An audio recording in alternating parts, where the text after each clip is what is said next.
오늘 열왕기상 22장 29절부터 40절까지 말씀을 가지고 신앙의 정수라고 하는 제목으로 함께 말씀 나누도록 하겠습니다. 우리는 흔히 큰 결단을 내릴 때 승부수를 던졌다라고 이야기합니다. 또 어려움 가운데 해결책을 찾으면 묘수를 찾았다라며 기뻐하고, 또 누군가에게는 어이없이 속았을 때는 꼼수에 당했다라고 이야기를 합니다. 그리고 돌이킬 수 없는 실수를 저질렀을 때는 악수를 두었다라고 이야기합니다. 여러분, 이런 모든 표현은 바둑에서 사용하는 용어입니다. 바둑판 위에서 벌어지는 치열한 수싸움이 우리의 삶의 선택들과 놀랍도록 닮아 있는 것을 보게 됩니다. 제가 잘 모르겠지만 우리 성도님들 중에도 바둑 좋아하시는 분들이 분명히 계실 거예요. 바둑에는 여러 가지 수들이 있습니다. 대표적으로 꼼수, 묘수, 악수, 그런 것들이 있는데, 꼼수는 순간을 모면하려고 하는 수고, 묘수는 흐름을 단번에 바꾸려고 하는 수이며, 악수는 전체를 보지 못하고 두는 잘못된 수를 의미합니다. 사람은 위기의 순간 화려한 묘수를 갈망합니다. 혹은 상황을 어떻게든 모면하려고 꼼수의 유혹에 빠지기도 하죠. 그러나 바둑의 고수들은 승리의 길은 정수에 있다. 정석대로 두어야, 정수를 두어야 그 승리를 향하여 더 가까이 나아갈 수 있다라고 이야기합니다. 그래서 정수는 가장 바른 수, 그래서 끝까지 가면 전체를 살려내는 수가 바로 정수입니다. 여러분, 우리의 신앙의 여정에서도 마찬가지입니다. 우리의 인생의 중요한 결정의 순간 앞에 우리는 여러 수들을 놓고 고민하게 됩니다. 그러나 우리가 선택해야 되는 것은 다른 사람들을 깜짝 놀래킬 만한 묘수도 아니고, 상황을 피하기 위한 꼼수도 아니고, 내 마음대로 두는 악수도 아닙니다. 하나님 앞에서 정직하게 반응하는 정수, 신앙의 정수야말로 우리가 두어야 되는 가장 올바른 수가 됩니다. 오늘 본문에는 말씀들을 살펴보면 꼼수도 있고 묘수도 있고 무심한 한수도 나오게 되는데, 그러나 그 끝에는 우리의 신앙에 지켜야 되는 정수가 무엇인지를 알려주는 분명한 말씀이 기록되어져 있습니다. 오늘 그 이야기를 함께 살펴보려고 합니다. 여러분, 북이스라엘의 아합과 남유다의 여호사밧이 함께 아람에게 빼앗겼던 길앗 라못을 되찾기 위한 전쟁, 이 전쟁을 준비하는 내용을 지난주도 살펴봤고, 오늘은 이제 그 전쟁이 시작되는 이야기입니다. 근데 전쟁을 앞두고 아합이 여호사밧에게 이상한 제안을 하게 됩니다. 30절 말씀에 보면, 나는 변장을 하고 전쟁터로 들어갈 테니 당신은 왕복을 입고 전쟁에 나아가라 라고 이야기합니다. 아합은 일반 군인의 복장으로 갈아입고 전쟁터로 들어간다는 거예요. 왜 그럴까요?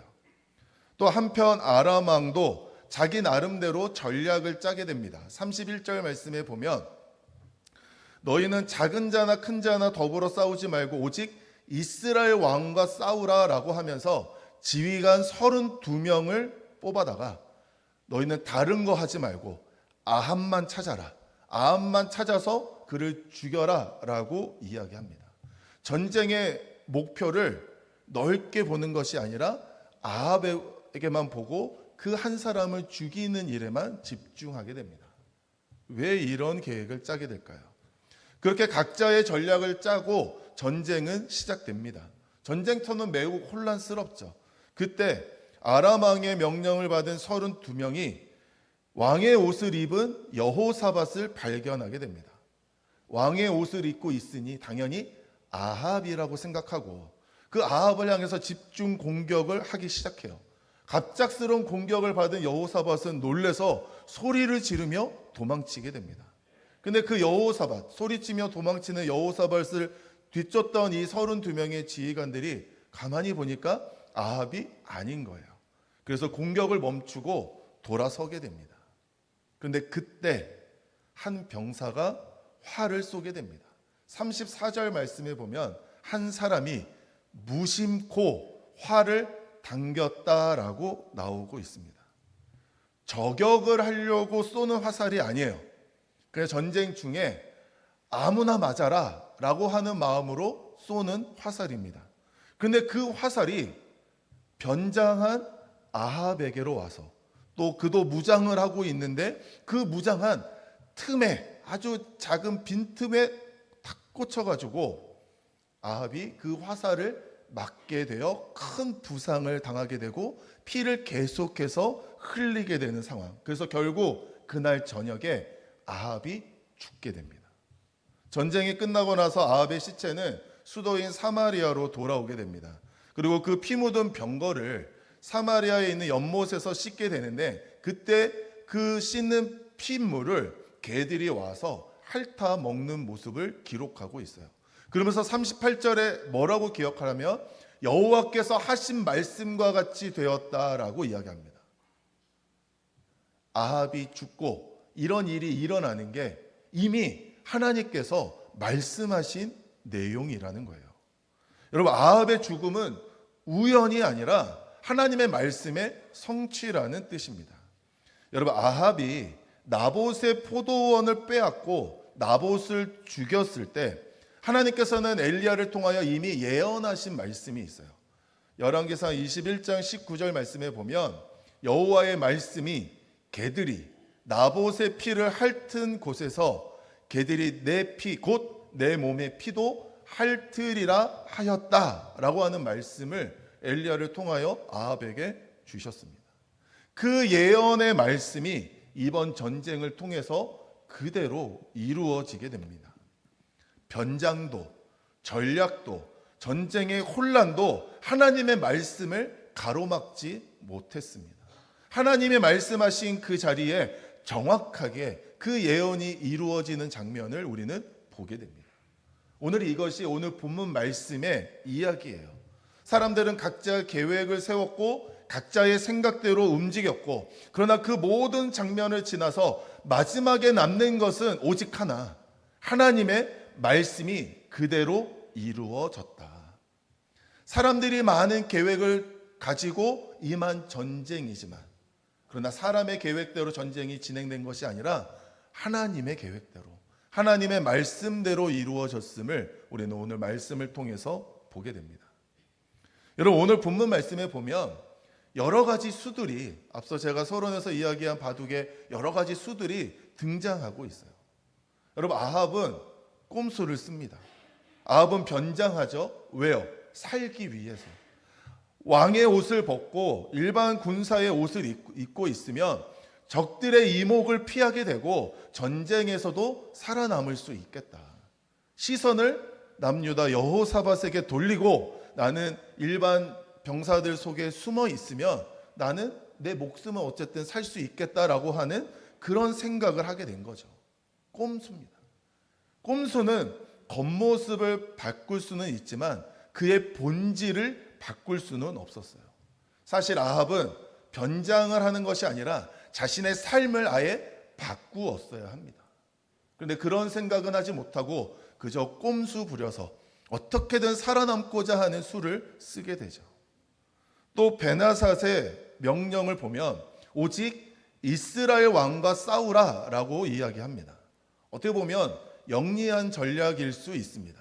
전쟁을 일단 좀 지키는 전쟁을 하면서 왕만 죽이고 나면 그 왕 죽인 것으로 인하여 사기가 떨어질 테니 그 이후에 우리가 전쟁에 더 기세를 몰고 나아가 승리를 거두자라고 하는 그런 묘수처럼 보입니다. 베나닷의 계산은 정교했지만 그러나 그의 계산대로 되지 않았어요. 그는 아합을 노렸지만 정작 아합이 어디에 있는지도 몰랐습니다. 그리고 병사가 있었습니다. 사실 이름도 나오지 않는 한 사람이에요.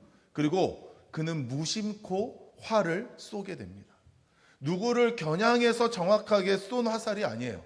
그냥 지금은 나는 쏴야 되니까 그냥 그 목적에 의해서 누구라도 맞아라 라고 하는 마음으로 쏜 거예요.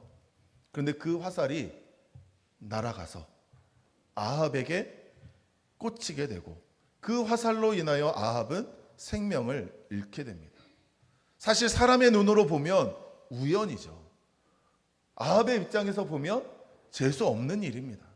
그런데 하나님의 입장에서 보면 그렇지 않아요. 여러분, 이 장면이 오늘 본문의 핵심입니다. 사람들이 계산하는 모든 수는 다 없어져 버리고 빗나가 버리고 사람이 대단하게 여기지 않았던 그 한 수가 역사의 결론을 만들어 내는 겁니다. 사람들은 각자 나름대로 수를 둡니다. 아합은 꼼수를 써서 자신을 지키려고 하고 아람의 왕은 묘수를 써서 원하는 바를 이루려고 합니다. 그런데 전쟁의 내용을 보면, 결과를 보면 꼼수도 묘수도 아무 소용이 없어요. 그 모든 수를 지나 결국 마지막에 남는 것은 하나님의 수밖에 없습니다. 이름 없는 병사가 무심코 쏜 화살, 그 한 수가 결정적인 수가 되죠. 왜 그럴까요? 왜 그렇게 됩니까? 그 이름 없는 병사가 무심코 쏜 화살이지만 그 화살을 하나님이 잡으시고 그 화살을 잡고 아합에게로 끌고 가서 아합의 빈틈에 하나님이 직접 꽂으신 거예요. 사람이 쏜 화살이 아니라 하나님이 붙들고 가서 하나님이 직접 아합에게 꽂은 화살. 그렇기 때문에 그 화살을 통하여 아합은 죽음을 맞이하게 되고, 그래서 성경에는 이 아합의 죽음이 하나님의 말씀대로 이루어진 것이다 라고 기록하고 있습니다. 여러분, 바둑을 두면 고수의 그 수를 하수는 절대 알지 못합니다. 돌을 왜 여기에 두었는지 알지 못해요. 그저 하수는 고수가 두는 거에 따라 손 따라 두다 보면 결국 자신의 집이 다 잡아먹히는 일이 생기게 되죠. 하수는 절대로 고수를 이길 수 없습니다. 여러분, 우리의 인생에서 우리는 하수요, 하나님은 절대 고수입니다. 여러분, 이사야 55장 8절 9절 말씀을 한번 우리 같이 함께 읽어보도록 하겠습니다. 같이 읽겠습니다.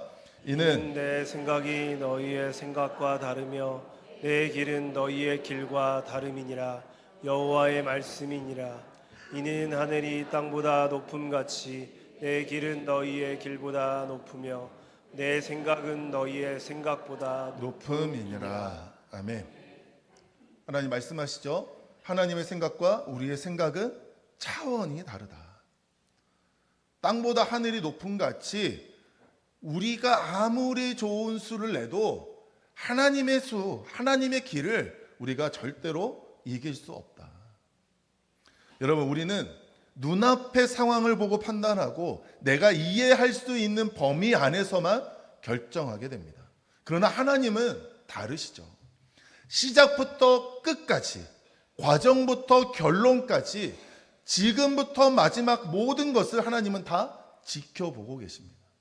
전체를 다 알고 계시는 분, 끝을 알고 계시는 분이시기 때문에 그 하나님의 뜻을 우리가 절대로 이길 수 없는 거죠. 여러분, 하나님의 수는 틀리지 않습니다. 그래서 정수입니다. 정수는 내가 이해되는 수가 아니라 하나님의 뜻에 맞는 수예요. 정수는 빠른 수가 아니라 바른 수입니다. 그래서 우리는 늘 고백해야 될 건 뭐냐면 하나님의 길이, 하나님의 방법이, 하나님의 뜻이 정수라는 겁니다. 사랑하는 성도 여러분, 우리의 신앙에도 보면 꼼수를 선택하고 싶은 순간, 묘수가 어디에 없나라고 찾는 순간들이 있습니다. 그러나 여러분, 신앙은 달라야죠. 우리가 세상에서 살다 보면 이런 수 저런 수 쓸 수 있겠다라고 하지만 우리의 신앙에 있어서는 달라야죠. 여러분, 꼼수는 사람의 눈을 의식하고 나를 숨게 합니다. 묘수는 사람의 계산을 의지하고 내 머리를 더 의지하게 합니다. 근데 거기에는 답이 없어요. 여러분, 우리의 신앙의 답은, 인생의 답은 오직 하나님께 있는 줄로 믿습니다. 여러분, 우리 솔직하게 한번 돌아보시죠. 나는 아합처럼 꼼수를 쓴 적이 없는가? 신앙의 꼼수는 나는 말씀 앞에 서야 되는데 말씀 앞에서는 피하고, 내가 분명히 회개해야 될 것들이 있는데 회개하지 않고, 내가 분명히 누군가에게 사랑을 전하거나 복음을 전하거나 용서를 구해야 되는 말들이 있는데 말하지 않고, 내가 당연히 있어야 될 자리가 있는데 그 자리에서 물러서는 모습.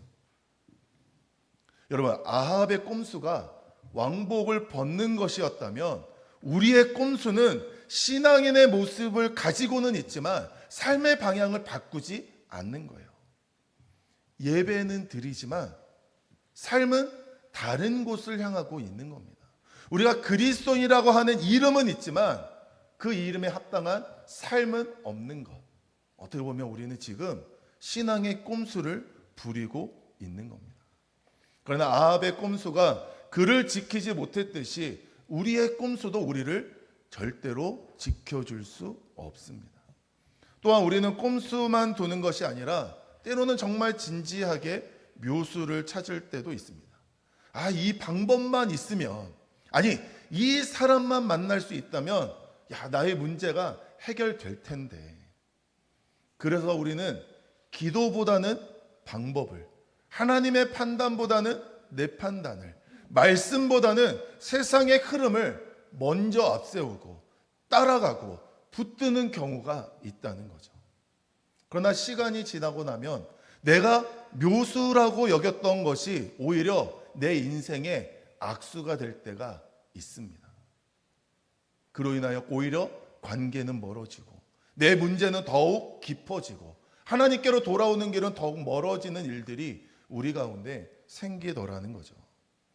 베나닷의 묘수처럼 하나님의 뜻 밖에서 찾은 묘수는 절대로 우리의 인생을 살릴 수가 없습니다.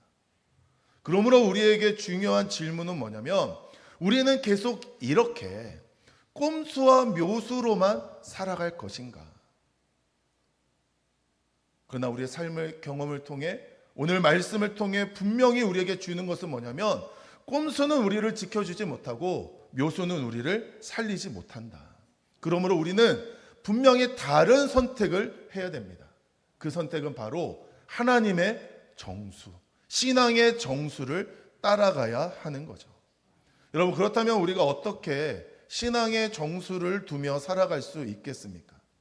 첫 번째는 우리는 말씀 앞에 늘 멈추어 질문해야 됩니다. 정수는 그 수를 두는 사람이 손을 먼저 나아가지 않습니다.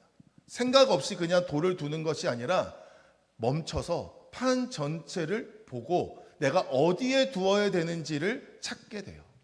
마찬가지로 여러분, 우리가 일터에서 내 이익이 보일 때, 가정 안에서 내가 어떤 부정적인 감정이 막 올라올 때 눈에 보이는 대로, 감정이 가는 대로 내가 행동하고 말하고 나의 모든 것이 드러나기 전에 가만히 멈추어서 주님 앞에 물어야 돼요. 하나님, 이 상황에서 제가 붙들어야 되는 말씀은 무엇입니까? 내 생각, 내 판단, 내 감정대로 먼저 말하고 행동하고 움직이고 결정하는 것이 아니라 잠시 멈춰서 주님 앞에 질문해야 돼요. 또한 주님께 말씀을 달라고 요청해야 됩니다. 이것이 바로 정수의 시작이에요. 그리고 두 번째로 우리는 꼼수를 내려놓아야 됩니다. 때로는 우리는 불이익을 피하려고 진실을 가리거나 내 체면을 지키려고 상대방을 깔아뭉개는 그런 유혹들을 받게 됩니다. 그러나 정수는 다릅니다. 직장에서 정확하게 정직하게 보고하고, 가정 안에서 때로는 내 잘못을 인정하고 사과하고, 하나님 앞에서 숨김없이 그대로 인정하고 회개하며 그 잘못된 자리로부터 돌이키는 것, 그런 정직함이 우리 가운데 필요한 거죠. 그저 살짝 가려놓는 것으로 우리의 인생이 끝나지 않는 겁니다. 결국 하나님은 그것을 들추시고 그 문제가 드러나게 하시고 그 문제로 인하여 그 문제에 합당한 결과도 보게 하시는 거죠. 그러므로 정직하게 나의 모든 것을 내어 보이고, 때로는 잘못을 구하고 용서를 구하고 그에 합당한 것을 받으면서 책임 있게 정직하게 내 믿음의 자리에 서 있는 것이 중요하다라는 겁니다. 그리고 마지막으로 우리는 하나님의 계산법을 따라야 됩니다. 세상의 계산법이 아니라, 세상이 말하는 것이 아니라 우리는 하나님의 뜻에 따라 하나님의 계산에 의해서 생각하고 판단하고 결정하는 삶이 이루어져야죠. 내가 가고 싶은 길이 정수가 아니라 하나님이 가라고 하는 길이 정수라는 겁니다. 그러므로 우리는 때로는 누군가가 나를 힘들게 할 때가 있겠죠. 그러나 그 힘들게 한다고 나도 똑같이 갚아주고, 아니 그 이상으로 갚아주는 것이 우리의 삶이, 우리의 신앙이 아니라 때로는 그를 위하여 오히려 기도하고 양보해 줄 수 있고, 세상에서는 어떻게 그런 선택을 하느냐라고 답답하게 우리에게 이야기한다 하더라도 하나님의 말씀이 그렇다면, 하나님의 뜻이 그렇다면 그렇게 할 수 있는 계산이 우리에게 이루어져야 한다는 겁니다. 그것이야말로 신앙인의 정수다. 여러분, 하나님은 우리의 삶의 오늘만 보지 않으시고 우리의 인생 전체를 보고 계십니다. 우리가 보지 못하는 끝도 보고 계시기 때문에 절대로 하나님의 뜻은 틀림이 없습니다. 그러므로 꼼수도 내려놓고 묘수도 내려놓고 하나님의 말씀이 가리키는 그 한 수를 정직하게, 묵묵하게, 때로는 답답해 보이고 때로는 힘들어 보이는 길이라 할지라도 그 길을 걸어가는 것이 마땅한 것인 줄로 믿으시고 그 하나님의 길을 향하여 나아가는 저와 여러분들이 되시기를 주님의 이름으로 축원합니다. 이창호 구단이 이런 말을 했습니다. 정수는 따분하다. 바둑은 줄기차게 이기지 않으면 우승할 수 없고 줄기차게 이기려면 괴롭지만 정수가 제일이다. 여러분, 하나님의 말씀대로 살아가는 일이 때로는 따분할 수 있고 답답할 수 있고 더디게 느껴질 수도 있습니다. 그러나 말씀대로 살아야 우리는 결국 하나님 나라에 갈 수 있기에 괴롭지만 때로는 힘들지만 그 하나님의 말씀대로 살아가는 삶이 우리 가운데 이루어져야 되는 줄로 믿습니다. 여러분, 오늘까지 해서 열왕기상의 말씀을 총 37번 함께 강해하며 나누었어요. 여러분, 알고 계신지는 모르겠지만 이 열왕기상 강해하면서의 주제는 왕들의 시대, 하나님의 이야기라고 하는 주제로 그 말씀들을 지금 37번 함께 주일마다 나누었습니다. 여러분, 열왕기상에 나오는 수많은 왕들의 이야기, 정말 그 사람들이 살아가는 삶의 이야기이지만 결국 그 역사를 이끌어 가시는 분은 누구냐? 하나님이세요. 어떤 왕들이 이런 일들을 했다, 이런 일들을 했다, 왕의 이야기가 쓰여져 있는 것 같지만 결국 그 이면에는 하나님께서 하나님의 이야기를 써 나아가셨다라고 하는 겁니다. 즉 열왕기상은 왕들의 이야기가 아니라 하나님의 이야기다. 사랑하는 성도 여러분, 우리의 삶도 마찬가지입니다. 지금까지 내가 써온 나의 이야기는 나의 이야기가 아니라 하나님의 이야기여야 하는 거죠. 나를 통해서 하나님이 드러나고 나를 통해서 하나님이 영광 받으시며 나를 통해서 이끌어 가시는 하나님의 은혜의 사건들이 우리의 삶을 통하여 드러나고 나타나고 표현돼야죠. 우리의 인생이라고 해서 내 이름을 쌓아가는, 내 이름을 높이는 그런 이야기를 써나가는 것이 아니라 나를 자녀 삼아주신, 정말 나를 위에 예수 그리스도를까지 보내주시며 희생하신 그 십자가의 능력이 내 삶을 통하여 어떻게 나타나고 있는지를 우리는 우리의 삶을 통하여 보여내야죠. 증명해내야죠. 살아내야죠. 우리의 삶을 통해 하나님의 이야기가 나타날 수 있게 되기를 주님의 이름으로 축원합니다. 그러므로 우리 모두가 하나님의 이야기 속으로 깊이 들어갈 수 있으면 좋겠습니다. 내 계산이 아니라 하나님의 뜻을 따라, 내 방법이 아니라 하나님의 길을 따라 오늘도 정직하게 한 수 한 수 한 걸음 한 걸음 말씀 따라 살아가는 삶이 그것이야말로 신앙인 줄로 믿고 그 믿음의 길, 신앙의 길을 잘 걸어가시는 저와 여러분들이 될 수 있게 되기를 주님의 이름으로 축원합니다. 여러분, 이번 한 주간도 우리에게 자꾸 유혹이 올 거예요. 너 생각대로 해라. 너의 판단대로 해라. 이렇게 해봐라. 저렇게 해봐라. 그런 꼼수와 묘수의 유혹들이 자꾸만 다가올 겁니다. 그러나 그럴 때마다 잠시 멈추어 하나님 앞에 기도하며 하나님, 나에게 말씀을 주시고 내가 꼼수가 아니라 하나님의 정수를 가지고 정석대로 살아가겠습니다. 말씀대로 살아가겠습니다. 하나님의 뜻대로 살아가겠습니다. 고백하며 믿음의 길을 한 걸음 한 걸음 전진하며 나아가시는, 하나님의 아름다운 이야기를 써 나아가시는 우리 모든 성도님들 되시기를 주님의 이름으로 축원합니다.